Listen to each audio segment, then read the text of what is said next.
With active lane keep assist, Distronic Plus, and adaptive cruise control, the Mercedes S550 can virtually drive itself. I'm on the freeway right now at 70 miles per hour. I'm going around a turn and I'm not using my hand, the gas, or the brake. Getting an indication right now telling me to put my hands back on the wheel. Every 10 seconds it does that to make sure you haven't completely fallen asleep, because it's not a fully autonomous vehicle and you will crash. Now, under 37 miles per hour is where the Mercedes is very advanced. It can accelerate itself, brake itself, come to a complete stop, but the most important thing, it can actually track the vehicle in front of it direction-wise. So if it's going around a turn or it makes a left turn, your car can follow the vehicle in front of you. Now, at above 37 miles per hour, it's not quite as good. There are some limitations, but I do like it and it makes the driving experience a little bit better. Exit lanes. It doesn't like exit lanes at all. The dotted lines confuse it, and if something veers off to the right, it's not quite sure what to do. The other thing is, every 10 seconds, you have to put your hands on the wheel to remind the system you haven't fallen asleep. A little bit annoying. Some other systems can go for a lot longer than that, but of course, it's a safety feature. Tight radius turns. This is something that should be better implemented in the car. If you go around a really tight turn on a freeway, the Mercedes system doesn't really turn the car fast enough, which is pretty sketchy. So I'm coming up on a moderate radius curve. It should do it. Yeah, it's turning the car just fine. But whenever I see something that's a pretty big turn, I definitely put my hands back on the steering wheel, especially when you've got like a semi-truck to the left or the right of you. It takes a lot to trust a vehicle to drive you around without any inputs from yourself at this kind of speed. Now, in front of me is a truck. The car should monitor the truck and slow me down. It's slowing myself down right now. So on the lowermost stalk on the left, you can adjust the following distance by twisting. So if I gotta put my hands back on the steering wheel, if I twist it forward or back, I can adjust the following distance between the car in front of me. If I push the stalk up hard, it increases my speed by 5 miles an hour. Down hard decreases by 5 miles an hour, and small inputs up or down increase or decrease by 1 mile per hour. So far, I'm pretty pleased. It also makes people on the road freak out when they see, one, me talking to a GoPro, and two, that my hands aren't on the steering wheel. So that's pretty funny. But it's good. It has its limitations. It's nowhere near perfect. It's an improvement and a step forward towards fully autonomous vehicles, but really, you can't trust the system. One, it can't see pedestrians. That's pretty sketchy. It's not very good with motorcycles, and if someone changes lanes in front of you really fast, the car's going to crash if you're not paying attention. Same's true with the Tesla system with the changing lanes. Has its limitations, but this car is all about making the driving experience as easy and as serene as possible, and having Distronic Plus really adds to that experience. I'm absolutely loving my Mercedes. It's might be my absolute favorite car that I've ever owned. So if you like these videos, I can do a million in-depth videos of the S550. Just let me know. I don't want to make too many videos on the car if it becomes annoying, but I don't want to make too little if you want to see more. So let me know in the comments section below what you think. Hope you found this video informative. Look forward to seeing you next video.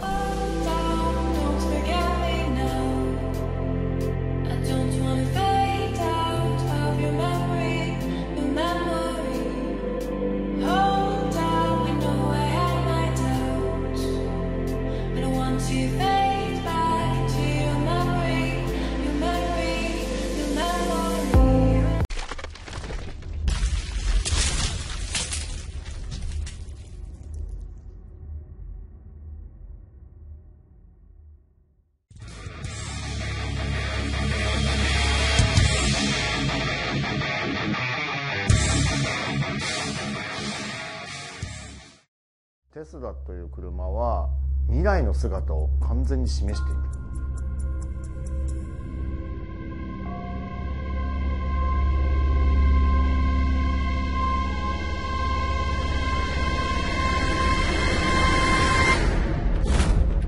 It is not just an electric car. It is a great car in every way.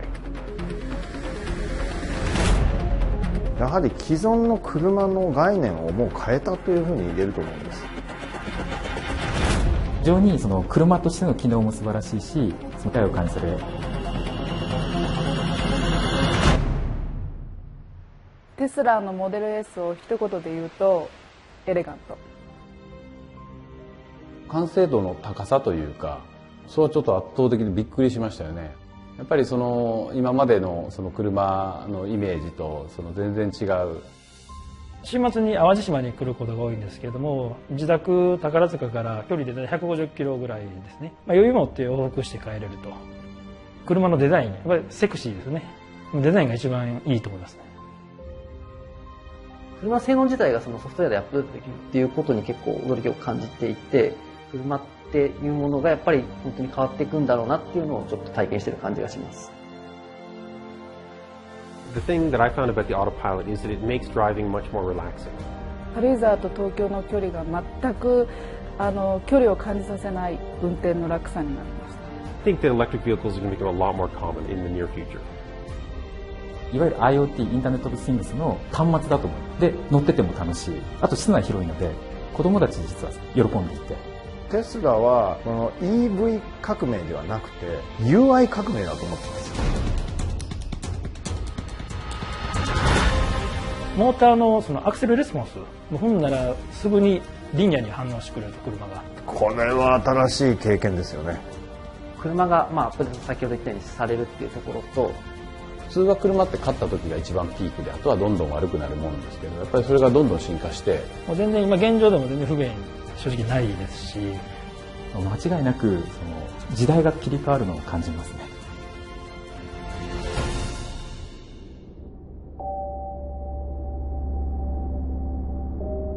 そうですね、モデル S は未来が手のひらにあると。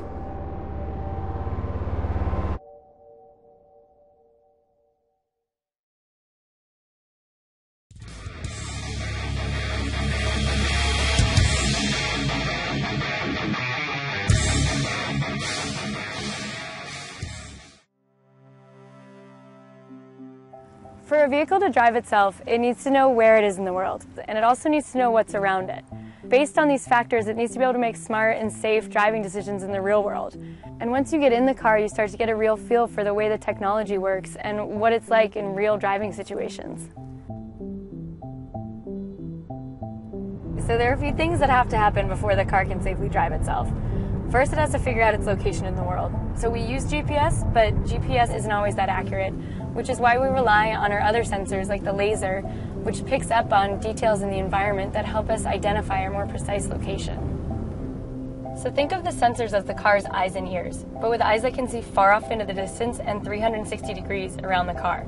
And the great thing about having all these sensors is that they can talk to each other and get cross-checked information about the environment. So while we take in a ton of information using our sensors, it's our software that really processes all of this and differentiates between objects. All these objects are visible on the laptop that the safety drivers use while testing the vehicles. Based on what the vehicle senses and processes, these objects will be represented by different colored boxes. Cyclists will be red, pedestrians yellow, and the vehicles will appear as either green or pink. These boxes demonstrate the processing that takes place within the software. And think about the complexity here.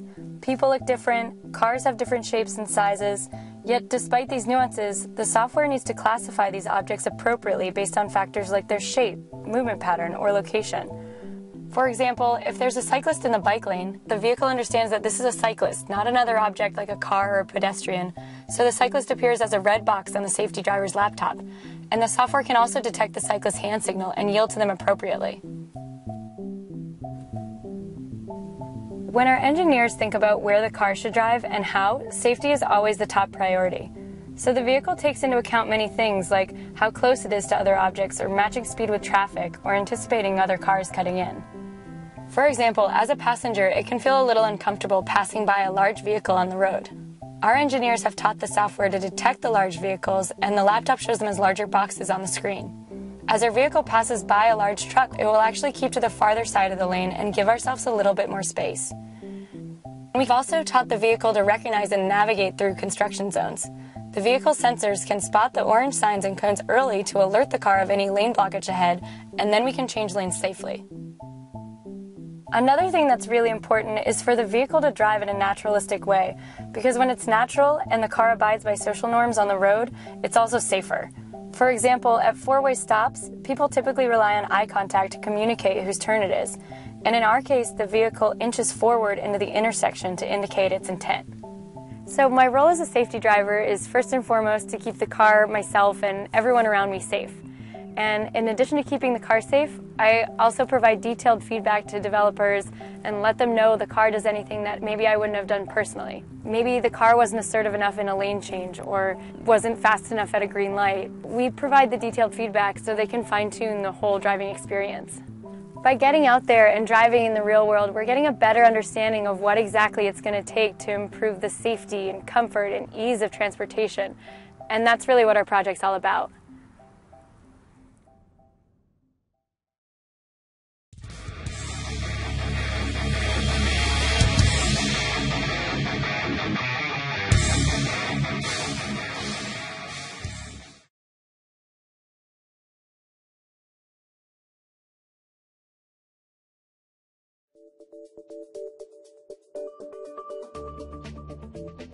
Ford will be mass producing vehicles with full autonomy within 5 years.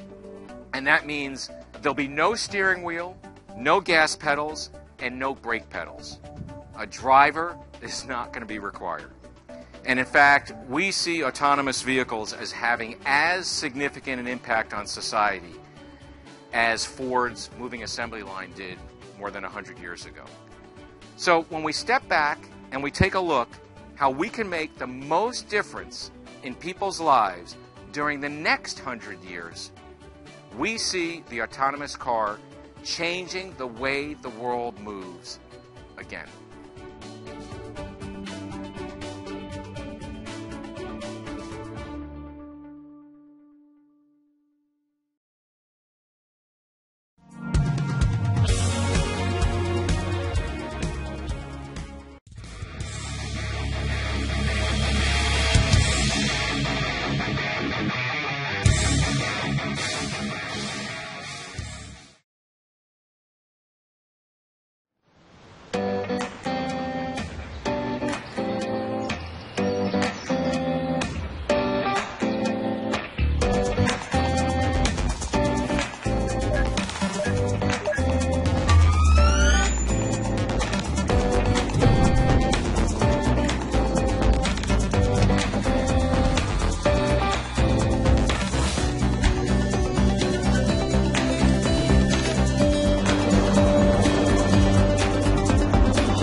Thank you.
Veremos el coche del futuro. Va sin conductor, ve las señales, los carriles y los semáforos. Para que llegue a las ciudades, dicen sus creadores que faltan entre 30 y 40 años, pero ya es viable.